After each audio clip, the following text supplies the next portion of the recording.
Milo. Magawin natin 3 chocolaba.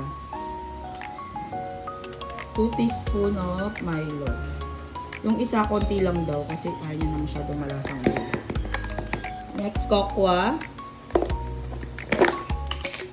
1 teaspoon lang na cocoa per baso. Kasi itong isa, 2 kasi gusto niya ayaw na naman malasang Milo. Next, condense. Nalagyan natin ng condense per baso. Tansyahin nyo na lang kasi depende naman sa lasa nyo yun. Ayan. Sarap yan. Next, gatas. Any milk. Kahit anong milk na ilagay nyo. Konti lang muna ilagay natin. Pang blend lang ng chocolate and condense. Yan. Next, gamit tayo mixer.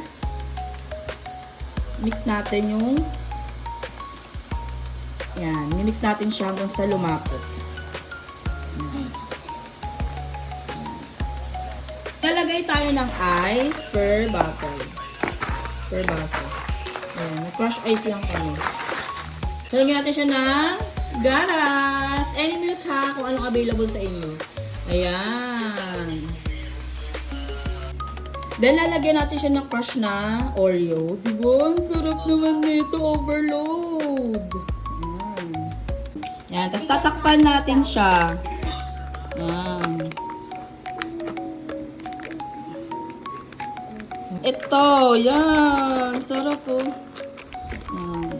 Pwede na kayo maggawa sa bahay nyo ng sariling chocolaba. Ayan na siya. Tikman natin.